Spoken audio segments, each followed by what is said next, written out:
Hi, I'm Carolyn. And I'm Anna. And we're two sisters who love handcrafting and figuring things out.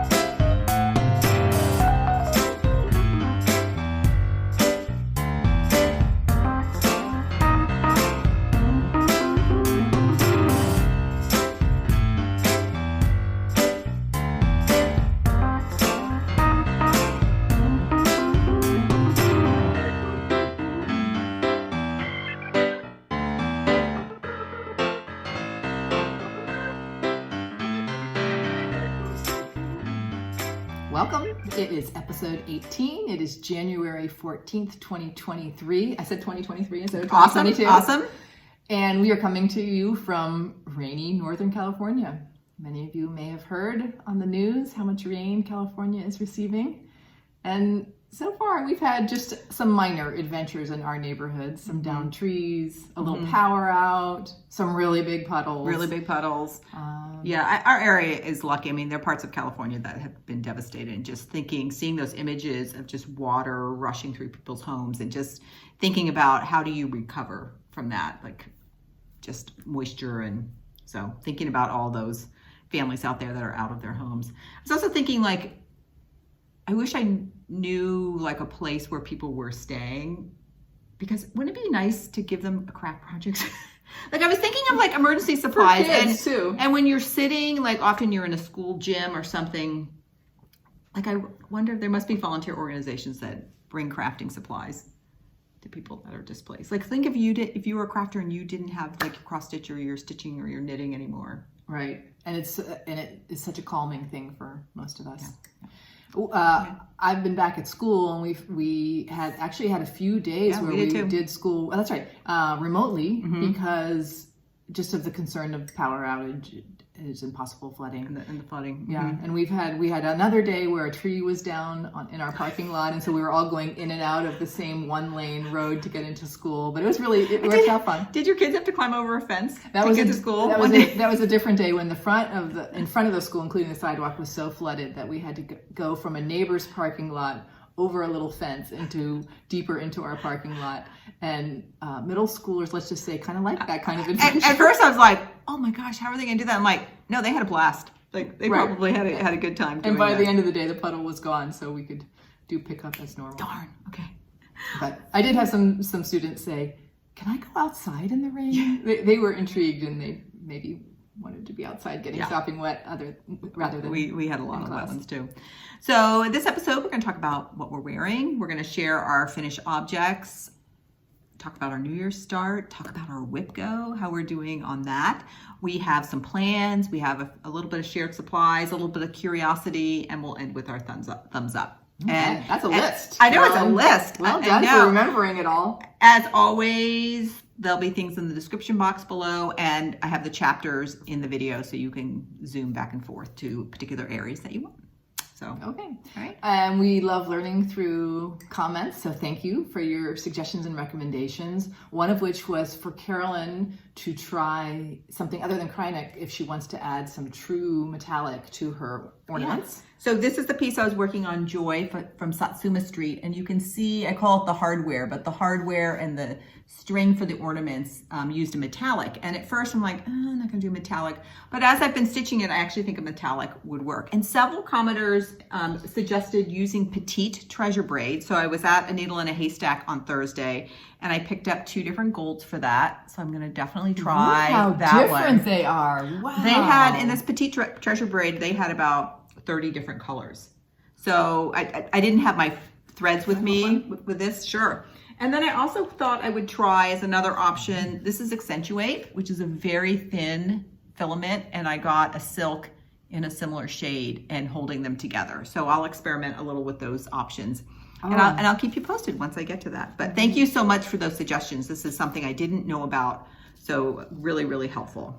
Yeah, those are all really beautiful. Wow. Okay, good. I'm glad you're going to try that because I was hoping you would. Also, just many funny stories in our last video. I told the story of how I realized that the orientation for one of my pieces was incorrect, and I'm going to do some creative thinking around that, and just stories about how often that's happened to you or how you mark your fabric. And I think because I usually start in the top right of my fabric, I think when I cut and zigzag my fabric from now on, I'm going to try to do a little stitch of thread, a little tailor's tack or something in the top right corner, just as an extra check. Or put a pin or something. The pins I use often slide out because I love very fine pins, which that's kind of a joke with my husband and me because they slide out a lot and we find pins in our rug a lot. Oh yeah, whoops, ouch. And because you have such a big margin, like even stitching just along the top, is that what you said, like inside your margin? Yeah, or I might just stitch like a little A in the top corner. Yeah, it's in the margin. I don't know. Just I'm gonna figure out my little signature way. So thanks for all your funny stories. I feel like I'm in really good company. I know, I love that. I'm like, okay, this is obviously something everybody does, right? And for some of you, unfortunately, you had to scrap your project and restart because there was no way to come around. I think you have a good solution, right? It's pushing me to try something that I think is going to be really good for me. So, good, yes. Great, good. Yes. And I want to offer a toast to Carolyn because Carolyn has started a sabbatical for the whole second semester of her school. And Carolyn, yes, you have winter, spring, and summer. You have an incredible analytical mind, an incredible sense of fun, and an incredibly generous spirit. And I just can't wait to see what happens. So thank you, Anna. Enjoy your sabbatical. Thank you. You'll be enjoying to hear, well, you're going to be crafting a lot, so we get to see everything you're going to be making, and you'll be sharing things that you're learning with us. So yeah, today it's a little bit early in the morning, so we're toasting with tea. It is so good. Thank Still you good. for making it. The second semester at my school started Tuesday, so just 4 days ago. And I worked up through Monday. And also our school is going to be rebuilding their campus. So when I go back to school in August, we'll be at a temporary location. So I also had to clear out my desk and all that. But then I was done on Monday night, and it just was by Wednesday afternoon, I was just in the groove of sabbatical already. So I'm really excited for that. And it's such a nice compensation that my school does. So they have 2 teachers that we get a semester off. So it's great, a year. All right, Anna, what are you wearing? I am wearing a Wikston shift. I'll have to show you on the catwalk. I've made this pattern 3 times. As a long dress, which I showed many videos back, as a short dress, and as a blouse. And it's just this raglan sleeve with pockets in the front, kind of really casual blouse or dress. And I've made it with different kinds of fabric. In fact, the short dress I wore a couple of times, and I have learned that I like a particular kind of medium gray blue. I'm attracted to it in a fabric store, but when I make a garment with it, it looks like a medical uniform. And I made this short little dress. It was above my knees. I was wearing it with my, I love my Vans slip-ons. I'm like, I'm feeling so good. But every time I looked in the mirror, I'm like, you look like you're about to take someone's blood pressure. I couldn't get past that. So I really need to stop making garments out of that color. And I gave it away. You did? I gave it away because I just, you have to feel good in your clothes. You do. And if somebody else maybe is not going to have that image when they put the dress on. So when Anna wore this over today, I'm like, I love that. I don't think I've ever seen you wear it. And she said, I don't wear it that much. So yeah, she's going to try it on. It's made of a blend of viscose and linen. And I got it from our local fabric store, Needle Studio, which is an awesome, awesome store, which the owner curates the fabric beautifully. So look online if you are looking for garment fabric. So this is a little cropped because I'm wearing it with some high-waisted pants. So you might have to wear it with high-waisted pants. That's okay. Okay. What are you wearing, Carolyn? All right, I'm wearing the Natsumi sweater. I thought I had shown this before, but I went back on our notes and I couldn't see it. The designer is Yoko Hata, and you'll see it. It's not raining right now, so we'll be able to do a catwalk. But it has might be raining by the time we finish, but yes. Good point. It has this braid across it that's a cable, and actually the sweater was knit sideways across that, and it has a high-low waist. And this sweater features a yarn called flock, And it's from a store and a company called A Verb for Keeping Warm, and they're in Oakland, and they do beautiful natural dyeing. That's a big theme for them. And this particular yarn, the owner, what she did, she went around and she gathered sort of scraps of wool from California and then had it milled in California, and then she naturally dyed it. Oh my. And you can see, because I knit it this way, you can see the stripes of color. And that variation is coming from the fact that they did not color sort the wool. So as they got the scraps of wool and milled it, you got, some whites with some grays with some black sheep. And then the dye on top of that, of course, the different colors taken. And you can really see that. Mm-hmm. And I love that aspect because I love this yarn just because this wool would have just been thrown away because it was sort of excess from the wool industry. So she collected it and then again milled and dyed it. So I like the story behind the yarn, and it actually, of course, I love a wool yarn. And this sweater, I love the sweater.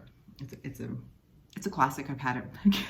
Unfortunately, my sweaters are starting to get old, and I wear them so hard. Well, you're knitting a new one. I'm knitting a new one. So. I know. But we were talking about something about her daughter and a cowl, and you really get attached to your wool or any item I think that you wear a lot and that you've made. So that's the Natsumi sweater. It's pretty. Thank you.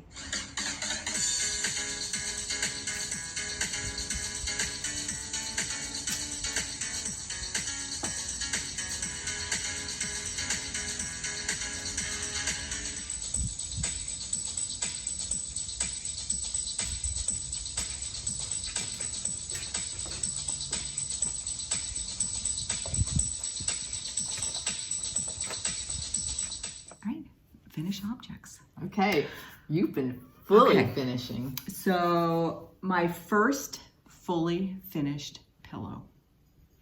I'm so jazzed with myself. It's very pretty, Carolyn. Yeah. And let me show you the pattern. This is Love and Joy by Heartstring Samplery. I just have a digital version, so I'll pull it up on my iPad. Here's the pattern. It's a one-colored pattern. And I stitched it using different combinations of silk, both 103 and Gobelins, and ended up being really happy with the colors. This gold does ghost out, and so I just kept it there, and I think it's absolutely fine. This recipient, this is for my daughter-in-law, and she is just a person that puts so much love and joy into the world. For her birthday, I wanted to give her this pillow. So this pillow has been gifted, and she lives locally, and so this morning I'm like, hey, can I pop over and borrow that pillow I just gave you for FlossTube? And she's like, of course. She's like, sure. So really happy with it. I'm going to talk a little bit about my process because this was my first time cutting and sewing linen, so I was a little bit nervous. And I'll put some pictures in as I'm talking. But I started by basting my margin all the way around with that, and I put in a 1/2 inch margin plus a 1/4 inch seam allowance because I really like to be able to see the full design on the pillow and not to have it tucking around the side. So I wanted plenty of margin. I like both looks. Mm-hmm. Yeah, I mean, for certain things I might want it the other way, but particularly for this one, I wanted to see the whole thing. Then I used that to help. I didn't officially block. That's something I'm going to learn next, but I used those, once I had those stitching lines on my ironing board as I ironed, I could use it to make sure my corners were square for that. And then I put on Shape Flex interfacing. This is something that a recent article of Vonna Pfeiffer recommended using this versus interfacing and then a separate sheet of fabric. So I put that on both my front and my back. And then once I had that, then I trimmed it along my lines. And that worked really well. And I put that shape flexing on both the front and the back piece. It's funny, I trim first and then do the shape flex. I think partly because I feel like the shape flex will stay square. And then if this has gone a little out of square before I iron, I can, so probably either way works well. I've done both. The first time I did it, I just rough cut the shape flex and then cut it around my lines. The other time I cut the shape flex and put it inside. So I think you're right. That's another good way of checking. Then Anna had mentioned this from Elizabeth Ann Can Stitch. When I was sewing it, I sewed all the way around. My opening is here. So when I got here, I reinforced at the beginning, at the end, and then I used a bigger stitch length right there. That was a good idea. And then once I did that, I ironed everything. I ironed it open, and then I cut that open. And because it was reinforced, the hole didn't open any further than that. And then I stuffed it with wool roving, which I absolutely love. And I went for a lower profile. Lower profile. Yeah, lower loft. A lower loft from that. And at the end, I turned it upside down and just used a hot steam iron. And I feel like for the wool roving, it's not going to felt it, I don't think, because it's not enough, but it just, I think, keeps it in place. So. I want to try that. I haven't tried that yet. Yeah. Really happy with it. Now, the thing that got really interesting to me as a mathematician is these corners come out. And some people kind of call them rabbit ears. And I tried to sort of, although I don't think that's a bad look, but I was really curious because I'm like, why is that happening? And then I was thinking, well, of course, if you have a two-dimensional rectangle and as soon as you start to stuff it, it's not going to maintain that perfectly square. So once I finished this one, I'm like, I'm going to do another one. So I grabbed another piece, and this is Mary 1, and it's done by Plum Street Samplers. The linen, I have no clue about, and the fibers were called for overdyed cottons, and it was stitched 1/2.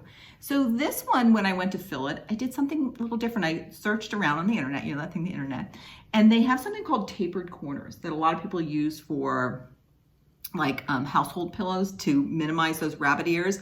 And you actually, I should have drawn a picture. You pick a dot in here, and there's a little formula to figure out where it is, and then you cut diagonally to each side. And I'll insert a picture here of what this looked like before I turned it inside out. Okay, so you can tell when you compare them, my corners are squarer, but my seams, I did not get a smooth seam. So a couple things I'm curious about there. Was it because I was tapering, or I did not put the shape flex on my back fabric?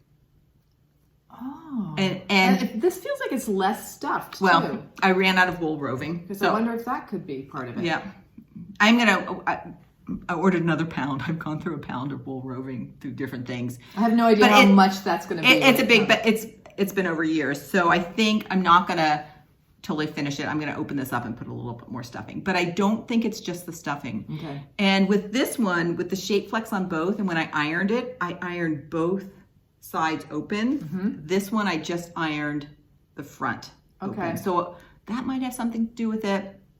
You can see I'm wonky right here, and I'm not sure like my transition for the tapered. So work in progress. I think it might be an interesting effect sometimes if I want a more square corner to keep working with this technique. But then in hindsight, I'm like, I don't think that's a bad look either. Right. So, and love to hear if anybody else has experimented with tapered corners. I will also, in our description box, I'll link the little tutorial I used. It was just a written tutorial for that. When you were talking about going from 1D to 2D or 3D, 2D to 3D, it made me think, I think there's a kind of finish called a mattress finish, where you make a prism. We may have to try, have to try that at some point. Okay, so I'm like, I'm so wobbly here. I don't know if that's going to bother me. I'm like, this might be a good time to use some trim. So I have a couple options. I have this very thin rickrack that's just a little, it almost looks like a brown paper bag. I like neutral things like that. And then I also have this tiny little pom-pom in a really nice dark red. And I thought that might be nice playing off the berries. Yes. For that. And both of these, I think I would just hand stitch those on. So I will put an edging on this one to try, but I'm going to wait until I get a little bit more wool roving, and I do think I'm going to stuff it, open it up and stuff it a little bit more. Yeah, it's really curious. Yeah. I wonder if trimming that seam down a little bit I more. wonder, yeah. I also, interesting, these corners, I did not reinforce, and I was able to pop them out a little bit better, whereas these, look at that one. I did reinforce, and I found I had a harder time turning it. So I don't... When you say reinforce it, like I went over it, I guess, I see. So... Yeah, it's a little mysterious to me. Yeah.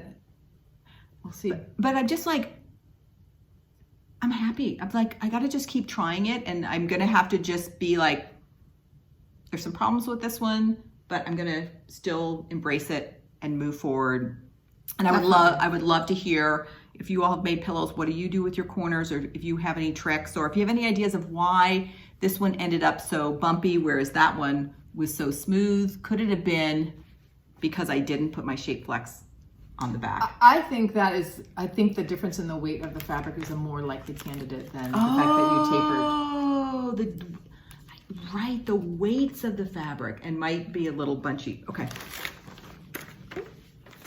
But I feel like I've been released. Like I was so worried about cutting linen and sewing.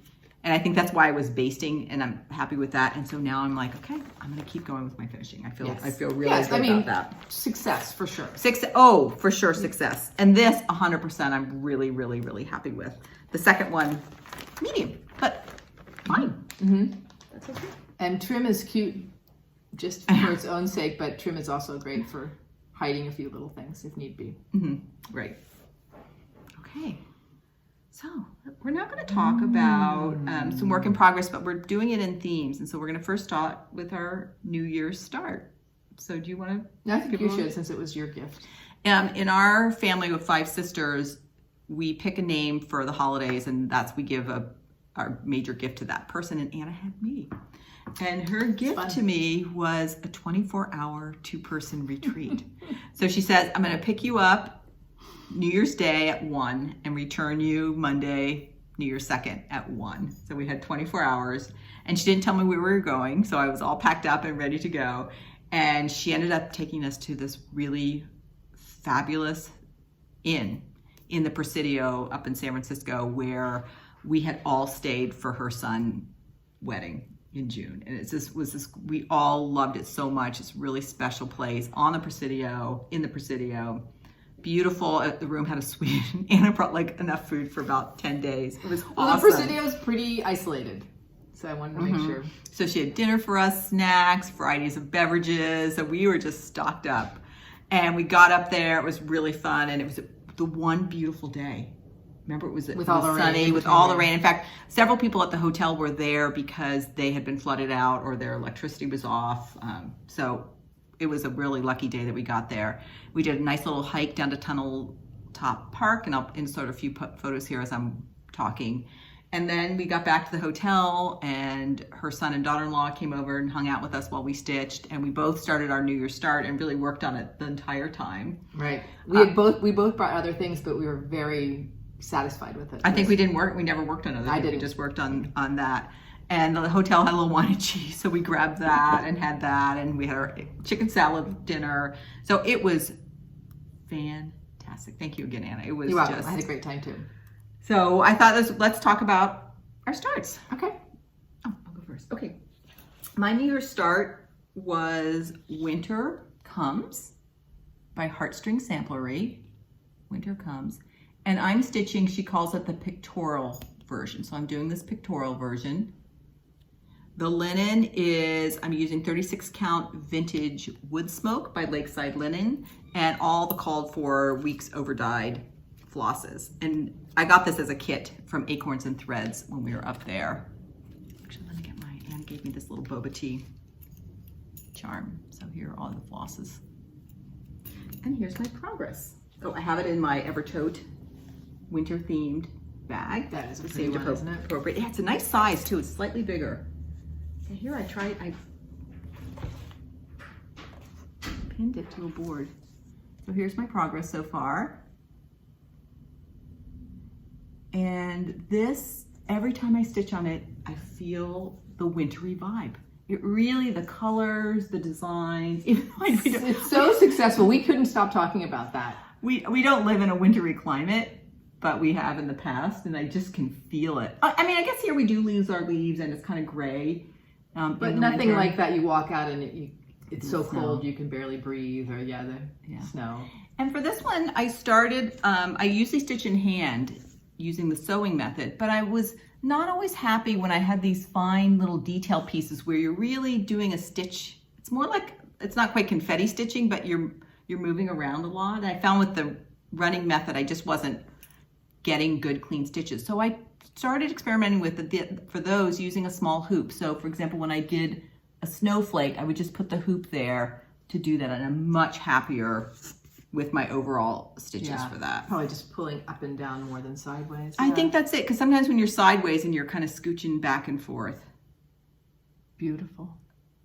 You've done a lot since I've seen it. I love it. And it has a great, I love the idea of the sampler because this, a lot of detail on the border. The border is really beautiful. But now I've got some snow coming in here in the house, which is more fill-in. So depending on my mood, like, do you want to do fill-in for that? So winter comes. Really, really happy with it. Really wintry. I plan to kind of work on this through February, and I think I'll finish it. And if not, I'll put it away because it does really have such a wintry vibe. Yeah. I wish you could see these in person. These acorns that she, pine cones, I'm sorry, with the greenery. They're The border just so pretty. Incredible. Yeah, I love that border. Which we even on the picture, we were like, look at that border. And then as you started stitching. Yeah. Winter comes. Years. Okay. How about you, Anna? Looking forward to progress. All right, so I started Sarah Barnes by the Scarlet House, which was part of the Kitten Stitcher sampler box. So hopefully that'll come out, I don't know when, soon. And let me fold that up. Here we go. And I like the colors, I like the shape, I like the motifs. Just my style. It's you. And here's my progress. So I started in the center on this one because there was some over one up here in the corner where I usually start. And Like, not right now. and actually, I think I might not put Sarah Barnes in the corner after all. So I might personalize it instead. We'll see as I go along. Oh, I see the over one is her name. Yeah. So this is on 36 count straw by Wikston, and we were talking in the last video about how this is one of the first times I feel like my fabric is one of the colors. It was really like a player. And I'm really, really enjoying that pop of white. In fact, I think the white on the fabric looks brighter on the fabric than it does the skein. So that was one of my, to me on the skein, this silk looks Oh, that's right. It's more of an oatmeal. oatmeal. In fact, it is called oatmeal scone. So Well, it just goes to show then, Anna, if you had done a pure white, it would not have blended in. You know, it would have even popped more. But I think because it's more of a oatmeal-y white, it looks good against the other colors also. right, which is also making me think a little bit on the Smith sampler, which I don't have with me now, but I'm using I think the brightest white of NPI. And I like the look of it so far, but when I get to the swan and there's a lot of white, I'm wondering, is it going to look too bright? But anyway, I'm getting ahead of myself. And it's sort of like what you were talking about with your snowflakes, especially with the white. I actually redid a section because I feel like when I have, I'm going to call it an irregular root, like a little here. I like that. I like that, Anna. I feel like the stitches are more irregular, and I'm still learning how to do, when it's not like kind of stitching, how to find a regular root for myself so that stitches, I find that sometimes one of the legs of my stitches has a little turn or a twist, which is not the end of the world, but I'm interested in learning how to avoid that when I can. And up here, in this little motif with the bird, there are some white Algerian eyelets. So I was practicing those a little bit and wondering, like, how do you start an Algerian eyelet so that everything's tight enough? Maybe I can use a pin stitch. I was trying some with one strand of thread, and then I was like, well, maybe I can try one with 2 strands of thread, and then I can use the loop start. And I actually think it's not really focusing. Can you tuck it under? Is it on this motif? They are sort of on the edge of the branch, so I might be able to do the tuck under. I would tuck it under an existing stitch and then start. I was just playing with that a little bit. And I've been using the pin stitch for the first time in the last couple of weeks, and I'm realizing my Ginger scissors, which I've had for years and years and love, actually have a little bit of a thick blade. And it's like the first time in my life when I thought, I might need another pair of scissors for the job I need to do to really get close and trim for the pin stitch. So that might be something I'll be looking for in the next couple of months. Anything else? Oh, do you want to talk about how you want to finish it? yeah, and one more thing. I keep hearing people mention the idea of a blessing sampler, which I don't quite understand what other people's visions are and I think sometimes people stitch them in January, but I've come up with my own vision. Okay, good. I really like small samplers, and I feel like also because we started this at such a special outing time for ourselves, I kind of like the idea of doing a small sampler in January and just sort of just thinking about, I don't know. I know there will be great things and some hard things that happen this year, and I'm so thankful for friends and family, and I don't know. Yeah, I've heard people talking about the blessing sampler as one that you start and end in January. Okay. But I like your thinking about that. Okay. She has such a great idea of how to finish it. I have been intrigued with glass boxes and maybe putting smalls in a glass box or something, and I found one. This is actually the drawer of a box. So the box part is just missing its front face, so you can scoot the drawer into the box.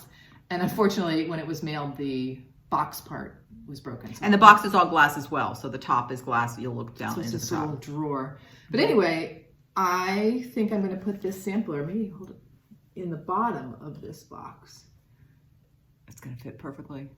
And maybe even set this on a shelf, because I didn't need to send this unbroken part back, because then I could put like a little vase here or a little small in the corner, make a little collage with that as the background. It reminds me of our dioramas. You remember those? Oh my gosh. I love them so much. My gosh, you get the shoebox and you had to make the diorama. Oh, I haven't thought about my dioramas. This is a time where I wish we still had like photos from the past. Like, these days you'd have it on your iPhone, you'd click your kid's diorama, but memories. Yeah, that looks so good. Thanks. I've loved every minute. Let's just put it that way. I'll put a picture here of right before we left, we went outside and took pictures of where our progress was at the end of our, 24 hours of our 1-day retreat. And so here's that picture. And we were both we're like, we didn't get quite as much done as we thought we would get done. And it's not because we were not stitching. We were stitching for a lot of hours. And it made me realize my 1 to 3 hours I stitch in the evenings, that really adds up. It does add up. And I think too, we both had a lot of detail. And so I think the stitching was just a little bit slower, because that same thing I started up in my top right corner there. I had to put that up because I just think I love this so much. I think I'm going to stitch on this a little bit more today. Yeah. So, all right. So that was our New Year's start. Anna, New Year's Day start for me from now on. That was wonderful. I love that. And I'll see if we can rig our dad picks our names. Maybe I'll rig it so I get you next year and we'll do the same thing for a gift. Or we can just do it. Yeah. Or we could just do it too. Okay. WIPGo. You know what we should do, Anna? Okay, WIPGo, they say, if you want give yourself a little reward if you finish things. Every time we finish one, we should put like $10 in an envelope towards next year's retreat. I was going to put $10 in an envelope towards buying supplies, but that could be kind of fun, because then if we do WIPGo. Okay, I think I'm in on that. I am not a huge... I was not digging the rewards part of WIPGo for myself. It just wasn't appealing to me. Yeah. But something like that, where it's like going towards an outing. Okay, done. So let's talk a little bit about WIPGo. So you're in. What brought you in? What brought you into the fold? Well, your enthusiasm for it. And also, I mentioned in the last video, when I have a feeling of like, that's not for me, which I just said about the rewards. Right? Oh, yeah. Really should do that. I am trying to maybe give it a try. So I made a WIPGo board and it was fun, and I'm just gonna go for it. And I'm also like 3 months from now, I'm like, meh, I'm gonna recycle it. Good. Yeah, so I'm gonna recycle it. All right, so here's my board, and you don't need to see the details. One thing I did differently is everybody seemed to do their numbers horizontally. But for me, a bingo board, the numbers were always vertically. So I put my numbers vertically. So, I did too. So if I'm pointing at something and you're like, that wasn't 6, it was 6 on my board. So I just put the high level on the front, and then the back, I have the list of each item and then what the goal was for that. So the first number for January was number 6. And for me, that was stitch 7 days on a 1 color piece. So to do that, I pulled out my M. Bell 1856. And this was designed, Jacob designed this. This was the historic sampler that he recreated. And then he also designed this Quaker medallion as a companion piece. So we both started this for Black Sampler November. And here is the Quaker medallion portion of that. And here's the progress. I actually ended up not stitching a lot of this in November. So here where I was on November. And then here's where I am. Gosh, I know, I've done a lot. Sorry, I should have, while you were talking, I should have put this on the board. I'm trying this technique of pinning it on a board like Christy does, crosshatch culture. Yeah, And so here I am at the end of my 7 additional days of stitching.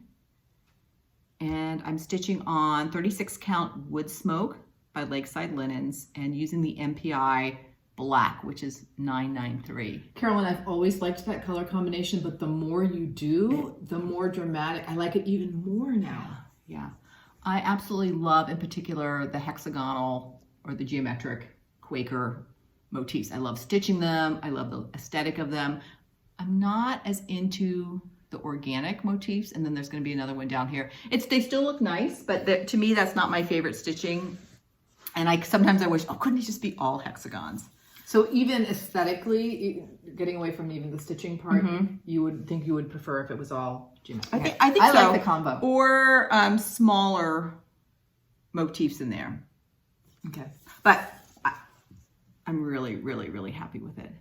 And now this one's going to go away, even though it's kind of interesting. I'm now also getting a little flow of being like, okay, it's okay to put your WIP away because I also know it's on my board later on. So it's its own number to do. Oh, and you probably will finish. So I might finish. I'll have 7 days working on it again later on. So that's that.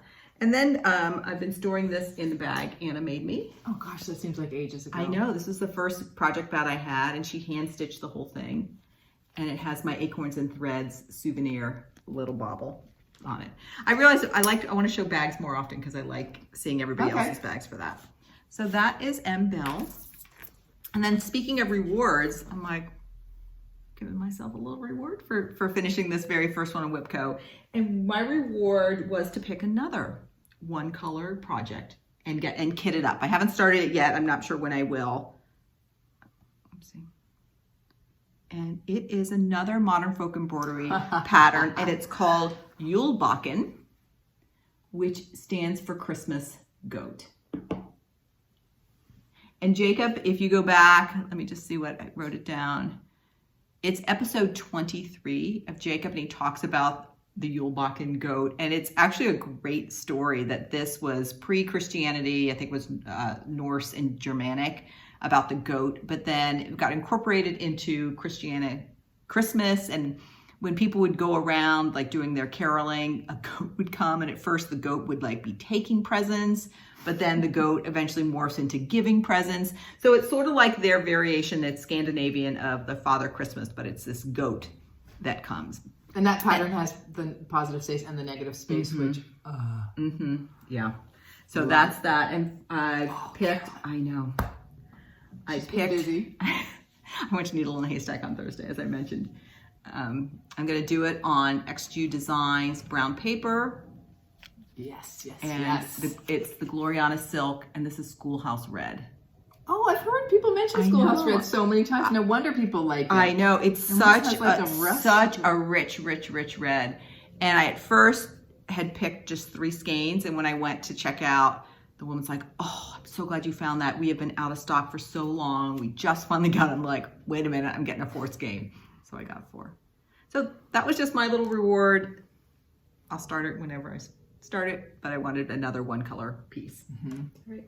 What about your second one? Are you going to talk well, why don't you go next? Oh, okay, you have them every other? Yeah, I do have them every other. I actually placed this in the numbers for WIPGo this month because I made my WIPGo board after the numbers, and I had decided I was missing samplers, and I really want to finish it this month. This is BH 1820 by Queenstown Sampler Designs, and I'm doing the front colors, so the more muted colors, on 36 count light nougat by XG Designs, The threads are Weeks Dye Works and Gentle Art, the called for colors. And I have worked, we hold it for a sec? Sure. Thanks. I've worked here in the bottom center. I've done some border, which is really hard to see, but there is a border. And I've done alphabet, or parts of that part of the alphabet. And I am so happy, everyone. I am just, it's just, you love it. It's sort of emotional. It just is so peaceful and pretty to my eye that it's just such a happy thing for me to do at the end of each day. Yeah, you really like the spot samplers. I really do. And it looks so good. You're gonna be putting $20 in our retreat envelope. So my WIPGo number 6 and number 10 say finish. For a lot of the things on my WIPGo board, I've put 10 little cells in the interior of the bigger cell, and I'm saying I'd like to stitch between 5 and 10 days on that thing. But for a few things, this and Frederica, I'd really like to finish this year. So those are the two that I identified I'd like to finish. So you put 10 squares in, but your goal is 5 to 10. Exactly. I want at least a third of my month to do things like the Fruits of Plenty, which we'll talk about in a bit, and little things that pop up or... Yeah, I was going with 7 days whenever I had stitched, or there's some things I had finished. Really similar. Yeah, good. So that was your 2. Okay, and then for my WIPGo number 10, which was the other January number, I had Christmas stitching, which was really funny. And I did not know the numbers when I put my board in. And my goal for this was to start and finish a Christmas small. So the one I selected for this is Brenda Gervais' Joy and Good Cheer. And for this, I had ordered the Katie Strachan Silk Conversion Kit. So here are my silk colors. They're looking so pretty on the ground, as Katie says, on that color linen. And here is my progress so far. I'm just getting started. Starting to get a sense of it, huh? Yeah. See if I can get that close. Katie's version, she elected not to put the words in. So her variation, and she removed some of the trees. I decided though I wanted to put the words in. It's funny because I'm typically not a word person. I know, it's cracking me up. But I did want to put them in, and partly is that I just really wanted that blue border, and I love periodically around the design, the blue border gets interrupted with some designs. And so here's like a case where this is finished as a pillow, and you can't see, to me, that beautiful blue border. I mean, I guess you can as you're looking at the pillow more directly, but I think I like having a margin so that you can, that margin gets pulled over in the pillow and you can see the full design. I love, every time I sit and work with these silks, I just love it. And this linen, I'm not sure exactly which one it is. It's a legacy linen, and I think she tends, is this the one that has more like 38 count? Like 37, 38 is. So I think that might be. I can definitely feel that. It's tighter or something. And here again for my snowflake, what did you say? There's no regular root. I did this up and down point and stab versus the sewing method, and I'm really happy with my stitches. Yeah, they look good for that.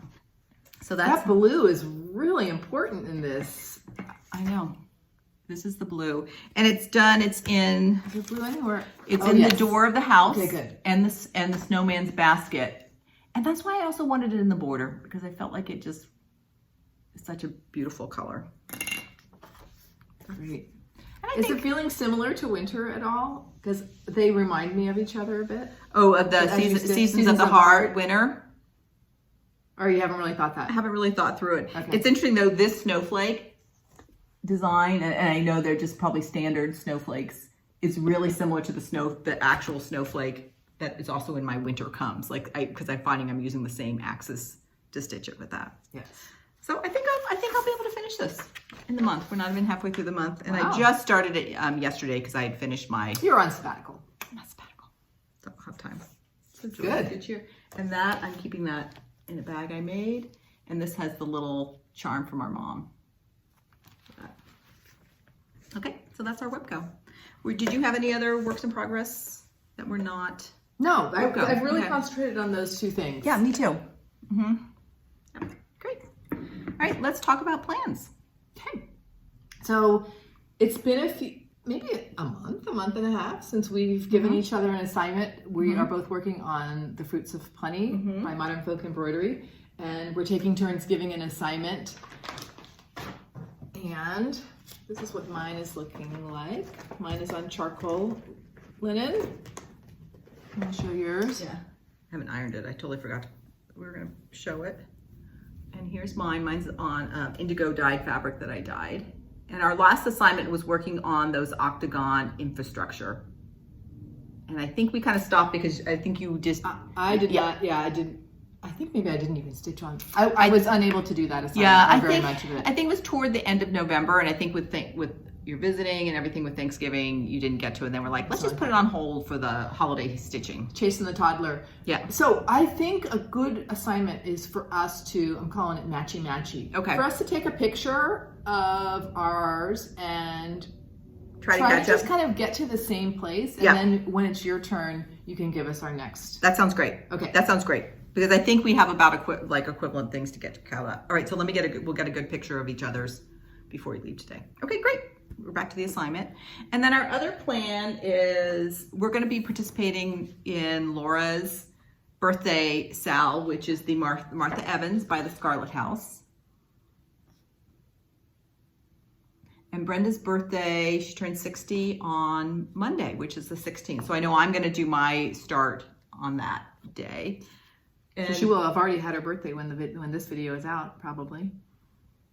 Oh yeah, that's right. Because this won't fit for that.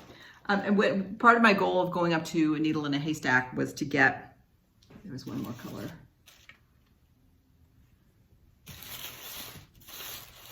Oh, I'll find it at some point. Was to get the silks, and I went up thinking I would get the 103s, but they only had 5 of the 15. They have a beautiful selection, but she says 103s right now are so popular. She says they can barely keep them in stock, even though they have a beautiful selection and lots in stock. So I also wonder if a lot of people were ordering for this particular. It must be related. And she says they get new orders and they keep going out. So then I went ahead and did the. So funny. This lineup of color. I know, it's beautiful. Here, one of these. So I went with Soitage. And they had a couple colors they didn't have, and I got MPIs for that. So let's see if we can put them. Beautiful colors. And I'm sort of leaning with linens. I had 3 different choices. And I'm pretty sure I'm going to go with the middle. I know I'm not going to do that lighter one. It's funny because I'm leaning towards the dark, so that works out. Well, so are they 36 count? They're both 30. They're all 36 count. So. Okay. And I'm not doing, I think neither of us are doing the full sampler. Right. And I'll put a little picture quickly here. I've been cutting and pasting the chart. So there's that picture.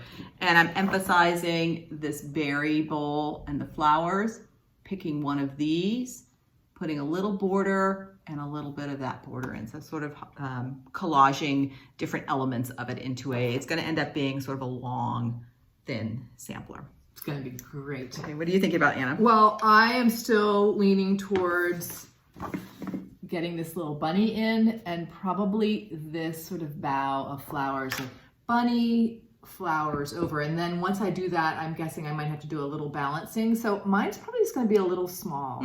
And I'm very excited about it. I'm not sure when I'm going to start it. Maybe I'll start it on Monday. But I also am not feeling stressed about it. I just... The chart is beautiful. The colors are beautiful.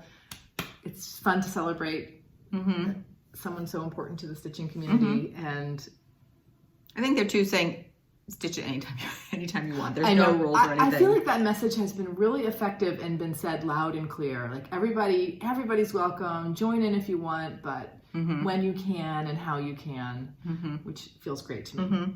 It's been fun too. I made a copy. One of my tasks on my last day at school was like, make copy, because I wanted to be able to cut. This is the first time I've sort of cut up a sampler and sort of tried to reposition the elements and everything. And it's been really effective. I really have enjoyed having that little project going. I'm getting pretty close, I think, to what I'm going to do. Yes. But that too, I'm going to start because I know for sure, this. So I'm going to start at the middle of my piece so that I can... It's more on the edges where I'm not exactly sure what I'm going to put in. And I'm glad one of us is doing this flower here too, because Yeah. I don't know, I might sneak that into my design too. I think besides the bunny, this might be my favorite thing on the chart. I just think that this flower would look better with the bunny. I don't know. I mean, you might be surprised. That flower could look good with the bunny. Because do the bunny first. Do the bunny first, because the bunny could sit there and that flower could swoop over. Or maybe I do an arch of the two kinds. Or you could put the bunny in the middle and have both flowers. Like where the bowl is, put the bunny there and then put the bowls. Okay. I'm going to do what you did and what Katie Strachan recommended in one of our comments of literally making a working copy of the chart and cutting it up and moving it around. It's the whole, that act is really appealing to me. Yeah. Just, even if I never stitched something, just. And it helped me too, because this motif is higher than that motif. So thinking, how was I going to incorporate this with the borders and how to offset it, it helped to actually physically see how that offset's going to be. Okay, so great plans. All right, so we're curious. So this is pretty quick. I'm just getting really curious to learn more about like the history of the samplers, and I want to know more about. I know we've focused a lot on samplers from the U.S. or from England, but I'd love to learn a bit more about like Dutch samplers too, or Scandinavian samplers, or is sampler something that's in Japan or other places for that? And I was watching Katie Strachan, of course, fangirl, and she was talking about this book. The book is called I Write, the Needle Prays, and it is the catalog. There's the Whitney Antiques, which is in England. They put on some sort of exhibit, I think every fall, and this is the catalog from the 2022 fall one. And I got this, I ordered it from the Scarlet House, and I paid, it looked like just regular price. I've seen it other places more expensive, so you might, if you're interested, you might go to the Scarlet House for that. I started reading this and I already can't get enough. And the exhibition, a lot of it was on band samplers, which to me, fascinating. And it just made me, I just wanted to learn more. So I have a call out for you all. If anybody has a particular book that they recommend, and again, I'm looking more about sort of history or just to learn more about just samplers or stitching in general, please leave us a comment. I'd love to hear. I know many of the classic books are outside the price range because you can only get them on a secondary market. So I'm looking for more things that you can still get now. I have an idea for you. Do you remember the incredible library? I do. What was that place called? This is like Center for the. It's the San Francisco Stitching School. The school. Center. We'll find it and I'll put it right down here. And they had a fabulous library open to the public. And I was actually thinking about that because I know there are a couple books that look fascinating that are out of print. So I was thinking about going up there. Right. I'm on sabbatical. Yes, and if you go in a time when I could go, I'm happy to. I would be interested in going. So I'm just so curious. And she says, or the writer says, one really quick thing about spot samplers. Again, I don't know if this is true for all spot samplers, but said they were often done not like as your first sampler as you're learning to stitch by a young girl, that they're often stitched by people that are, okay, now I'm stitching out there. And before I do my beautiful stitching on my silk bag, I want to practice the motif. So the spot sampler was your practice piece and it was just your canvas and that's why they're just sort of these isolated motifs, not in a composition of any type, because you just go and practice your motif. So I'm like, I love that. And so like, how could you do a modern day version? And I thought every time I finish like a bigger sampler, not like when I do like a Christmas small, I'm going to pick something like a motif or design element from that piece I just finished and put it on a spot sampler. So that spot sampler then becomes like a record of the things I've stitched over the years. So you're going to have to make a key. Then you make a key. Number 3 is this. Number 4 is this. Right. So I don't know. You're going to pick a big color palette? Or are you just going to go as... I was thinking about the color. I'm like, do you keep true to the colors of the piece that you stitched it in so that you end up with this, or does the spot sampler have its own color palette and then you do a little conversion?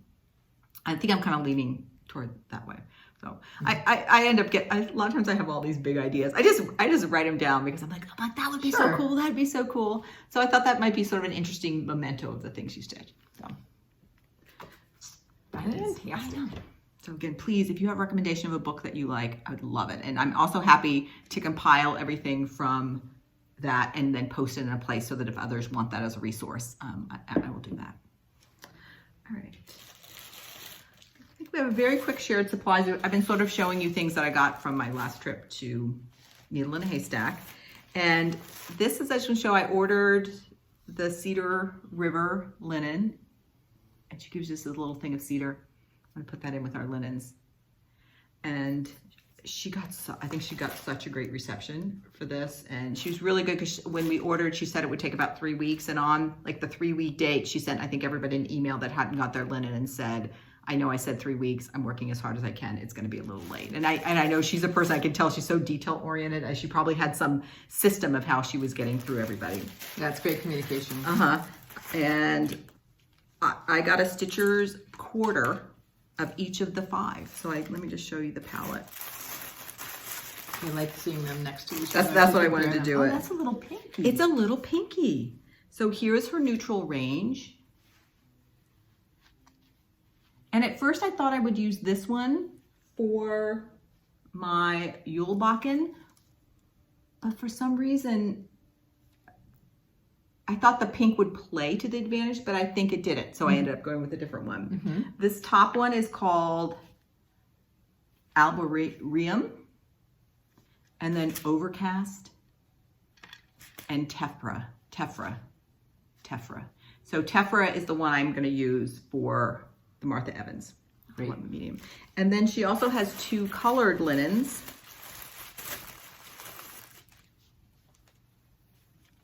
This reddish and the green.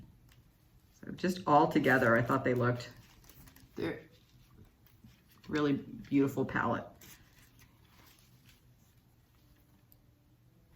And I'm kind of curious what to do with a colored linen. It'll be nice to just have it sit there for a while until one of us finds just the right thing. I know. I almost kind of wish I'd put that on my WIPGo board, like do something with, like make the colored linen be the thing. You could still replace something. Oh no, I love my board. Okay. You're not touching the board. Thought for idea. Okay. So wrapping up. Thumbs up, thumbs down. Thumbs up or thumbs up? You know why I always say thumbs up, thumbs down? I was about to say thumbs down. I always say thumbs up, thumbs down because there's a knitting podcast I listen to and they end with thumbs up, thumbs down. So I'm always thinking of their voices when it's like, okay, thumbs up, thumbs down. So thumbs up. Okay. Our thumbs up today is just like 3 things that popped in our head, no theme or anything. I'm going with sparkle lights on a timer. I've had these on my dining room table with greens and a little bird. Are the lights integrated in those? Okay, let me turn it on. Oh. Yes. Oh, they're tiny. And, I mean, this is from IKEA. Wait, is it playing music? No. Oh, must my husband playing guitar. This is one of these things where they stay on for... Like 6, off for 18. Yes. So clever. So I turn them on at 4 o'clock in the afternoon, and then they turn on 4-ish. It's not really precise, but I am not putting them away. Okay, that was my question. Are you packing them away for Christmas? You're keeping them? It's just a warm glow. Love it. And there's just so many products out now with these little lights. What's next? You'll see my first 2 are kind of like coming down from the holidays. C's milk pecan buds. So they're kind of like turtles if you like that. So we're having one after this. Thank you, Anna. This is, I think, my favorite candy. Yeah. I'm sorry for anybody that doesn't live on the West Coast because I think C's candy is a West Coast candy. And their candy is the best. If you're not from the West Coast, when I visit you, I'm going to bring you some. Yes. Good. Hold you to it. Okay. My last thing for my thumbs up is just photographs in general for the sheer beauty of them as an art form. So our sister Joan, who's also working on Fruits of Plenty, makes us each a calendar each year. And just the photography in her family is just gorgeous. And photographs for just to stay connected. Like right now, the Sampler Symposium at the Attic is going on, and I know this is one of the reasons I like Instagram is because of the photos and seeing people having so much fun, and our family that has children, like so our grandchildren and our grand nieces and nephews. Grand nieces. We don't got no grand nephews. The families are very rarely regular about posting photos and videos, and it really makes me feel connected. And photos to just relive memories. So actually, I've looked at the photo from our retreat a few times and just that was so fun. So photos. I know, I like the photos in your phone because sometimes I just do that. I just go and I kind of flip through, and sometimes the photos are everyday objects because sometimes you just take a photo because you're sending it to somebody on text or something, and then you're like, oh yeah, that was the day I was in the grocery store. Yeah, and my brain has a hard time remembering details, so like memorizing dates in history back in the day, really hard for me. Me too. And there's something about an image really helps me keep memories alive. Yeah. Good. How about you, Carolyn? 3 thumbs up. I just pick little things. Number 1 is I love mechanical pencils. I barely write with a pen, and this just happens to be my favorite brand of mechanical pencil right now. What size lead? I'm a 0.5 person. Okay. I know you're 0.3, right? I am. Yeah, she's very fine. I must write too hard because I break 0.3.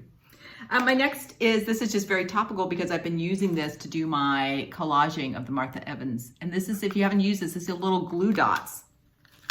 And a lot of people use these for, I think maybe scrapbooking kind of That's started. how I found out. And you just like zip it along your paper and it's like glue dots that stick. And some of them you can then pick up and move. They're repositionable. And so when you're doing that kind of thing and you just want to be taping these little pieces around, love it. All right. And then my very last thumbs up is little thing. I love little glasses.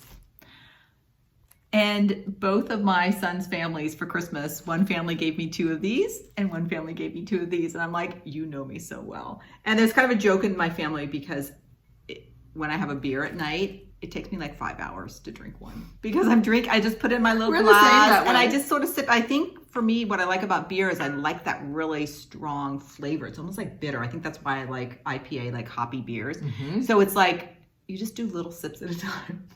Sometimes I don't like, it's a 12-ounce beer. Sometimes at the end I'm like, I'm not going to finish it. So those are and I also drink like my water or anything out of them. I just like little glasses. So just the simple things in life that I just really enjoy either because of their utility or I just like them. Thumbs up. Thumbs up.